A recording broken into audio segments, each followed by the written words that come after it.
लोकमान्य टिळकांच्या आयुष्यात त्यांना मनस्ताप देणारी अनेक प्रकरणे येतात. ताई महाराज प्रकरण हे त्यातलेच एक. याच खटल्यात त्यांच्यावरती हा बलात्काराचा आरोप झाला होता. त्यात जाण्यापूर्वी हे ताई महाराज प्रकरण काय होते ते थोडक्यात पाहूया. अशाच माहितीपूर्ण व्हिडिओसाठी आणि माहितीसाठी चॅनलला लाईक, सबस्क्राईब आणि शेअर नक्की करा. लोकमान्य टिळकांचे एक स्नेही होते वासुदेव हरी उर्फ बाबा महाराज पंडित. हे पुण्यात राहत असत. त्यांना मुंबई सरकारने पहिल्या वर्गाचे सरदार म्हणून मान्यता दिलेली होती. ही आसामी चांगली श्रीमंत होती. पुणे, बेळगाव, सोलापूर या जिल्ह्यात तसेच कोल्हापूर संस्थानात त्यांच्या मालकीची मालमत्ता, जमीन जुमला विखुरलेला होता. पहिल्या पत्नीच्या अकाली निधनानंतर बाबा महाराजांनी सिन्नरकर नावाच्या एका पुस्तक विक्रेत्याच्या रूपवान मुलीशी लग्न केले. त्यांचे नाव सकवारबाई उर्फ ताई महाराज. त्यांना शांताक्का नावाची एक मुलगी होती. 7 ऑगस्ट 1897 रोजी बाबा महाराजांचे कॉलराने निधन झाले. तेव्हा ताई महाराज गरोदर होत्या व त्यांना मुलगा होईल व आपल्या संपत्तीस वारस मिळेल अशी मृत्यूशय्येवर पडलेल्या बाबा महाराजांना आशा होती. बाबा महाराज कॉलराने आजारी पडल्याचे समजल्यावरती लोकमान्य टिळक त्यांना भेटावयास गेले. त्यांनी बाबा महाराजांना मृत्यूपत्र करण्याचा सल्ला दिला. आपल्या मागे आपल्या मालमत्तेची व्यवस्था पाहण्यासाठी विश्वस्त नेमणे आवश्यक आहे असे बाबा महाराजांना वाटले. त्यांनी टिळकांना त्यासाठी गळ घातली.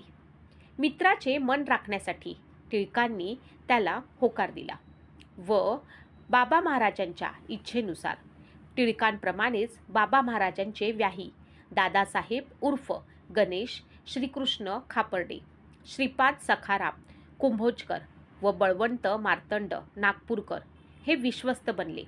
7 ऑगस्ट 1897 रोजी सकाळी बाबा महाराजांनी मृत्यूपत्र तयार केले. त्याचा मजकूर टिळकांनीच सांगितला.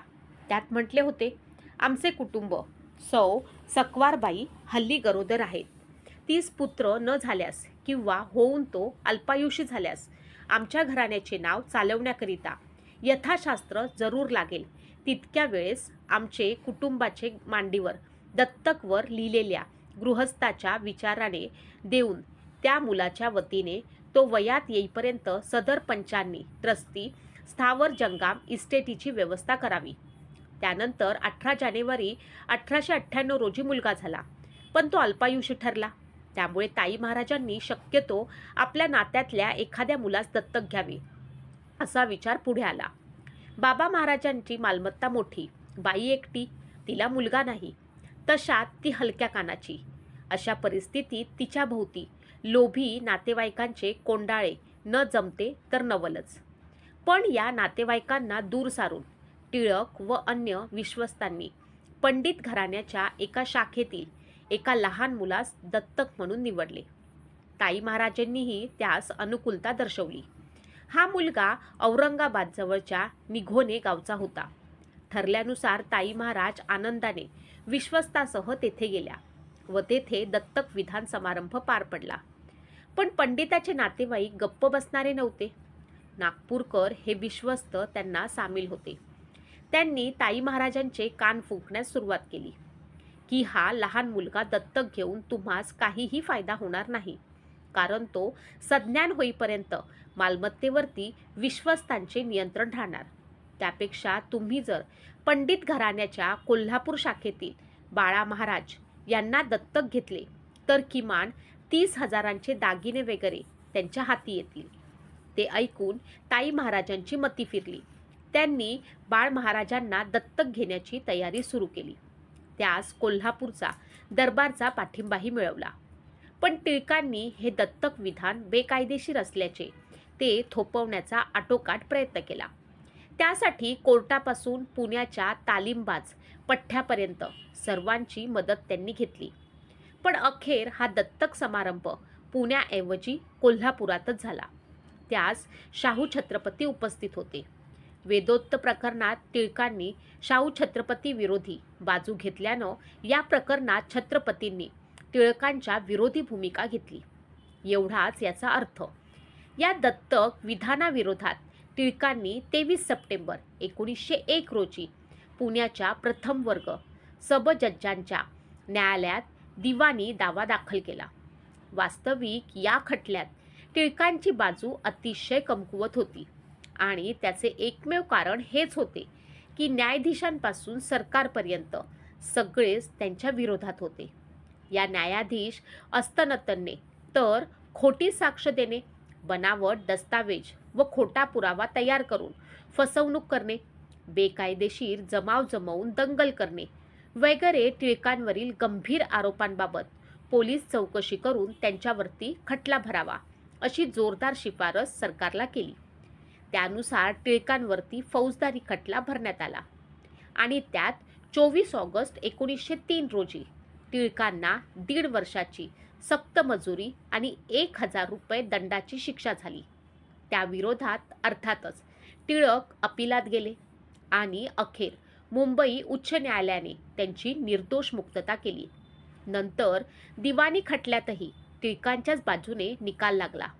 31 जुलै 1906 रोजी जव्हेरीलाल ठाकोर या न्यायाधीशानं टिळकांच्या बाजूने निकाल दिला. त्याविरोधात विरोधी पक्षाने उच्च न्यायालयामध्ये अपील केले. त्यात टिळक हरले. मग ते प्रिव्ही काउन्सिलमध्ये गेले व तेथे जिंकले. बाबा महाराज पंडितांच्या मालमत्तेच्या रक्षणासाठी या खटल्यांच्या पायी टिळकांना कर्जबाजारी व्हावे लागले. तर टिळकांवरील या फौजदारी खटल्यात पुरावा म्हणून एक पत्र सादर करण्यात आले होते. औरंगाबाद येथील मुक्कामात टिळकांनी ताई महाराजांवरती बलात्कार केला असा आरोप त्या पत्रात करण्यात आला होता.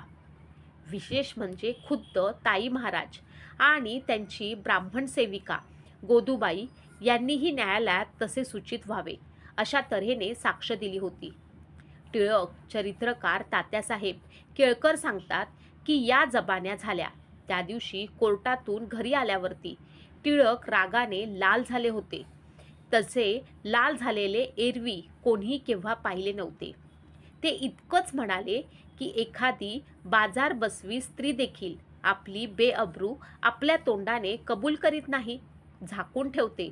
पण एवढ्या मोठ्या सरदार घराण्यातील ही स्त्री निष्कारण आपली बेअब्रू आपल्या तोंडानं खोटे बोलून दाखवते, तेव्हा तिचा धिक्कार असो. टिळकांनी बलात्कार केल्याची ताई महाराजांनी दिलेली साक्ष खोटीच होती. त्यांचे पत्रही बनावट होते. हे न्यायालयात सिद्धही झाले. ही पंडित महाराज आणि नागपूरकर यांनी खेळलेली एक तेढी चाल होती, हेही लोकांच्या तेव्हा लक्षात आले. या घाणेरड्या व खोट्या आरोपांनी टिळकांच्या चरित्रावरती डाग पडावा एवढे त्यांचे चारित्र्य हलके नव्हते. यातून एकच दिसले की समाजवंद्य माणूस लोकांच्या मनातून उतरावा यासाठी त्यांचे चरित्र हनन करण्याची चाल विरोधक खेळतात. यातून टिळकही सुटले नव्हते. आणि दुसरी गोष्ट म्हणजे त्या दृष्टीनं तो काळही आजच्यापेक्षा काही फार वेगळा नव्हता. मित्रांनो, लोकमान्य टिळकांवरती देशद्रोहाचे आरोप झाले, तुरुंगवास झाला, राजकीय छळ झाला. पण ताई महाराज प्रकरणात त्यांच्यावरती जे आरोप झाले ते केवळ राजकीय नव्हते, तर त्यांच्या चारित्र्यावरच घाव घालणारे होते. एका राष्ट्रनेत्याची प्रतिमा धुळीस मिळवण्यासाठी त्यांच्यावर खोटे आरोप लावले गेले, बनावट पुरावे उभे केले गेले आणि न्यायालयात त्यांची अब्रू घालवण्याचा प्रयत्न झाला. पण सत्य कितीही काळ दडपून ठेवले तरी ते एक ना एक दिवस बाहेर येतेच. न्यायालयात ते आरोप खोटे ठरले, बनावट पत्रांचा भांडाफोड झाला आणि अखेरीस लोकमान्य निर्दोष सिद्ध झाले. मात्र या संघर्षात त्यांनी पैसा गमावला, मानसिक त्रास सहन केला आणि अनेक वर्ष न्यायासाठी झगडावे लागले. इतिहास आपल्याला एक गोष्ट शिकवतो, महान व्यक्तींना पराभूत करणे शक्य नसते, म्हणून त्यांचे चारित्र्य हनन करण्याचा प्रयत्न केला जातो. पण ज्यांचा पाया सत्यावरती उभा असतो त्यांना बदनाम करण्याचे सारे प्रयत्न अखेरीस निष्फळ ठरतात. आज 100 वर्षानंतरही लोकमान्य टिळकांचे नाव आदराने घेतले जाते, पण त्यांच्यावरती खोटे आरोप करणाऱ्यांची नावे इतिहासाच्या धुळीत हरवून गेली आहेत. कारण व्यक्तीपेक्षा सत्य मोठे असते आणि सत्याचा विजय उशिरा झाला तरी तो अटळ असतो.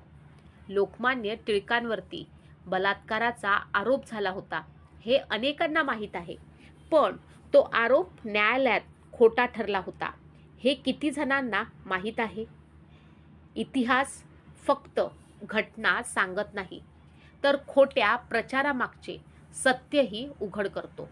मित्रांनो, इतिहासातील अशा अनेक घटना आपल्यापर्यंत अपूर्ण किंवा विकृत स्वरूपात पोहोचतात.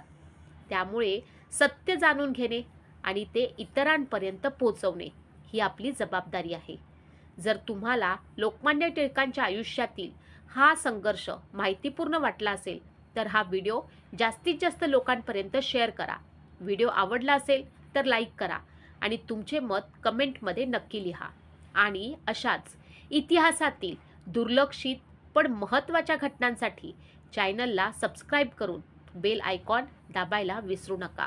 कारण इतिहास वाचला जात नाही, तर खोट्या गोष्टींचा इतिहास बनतात.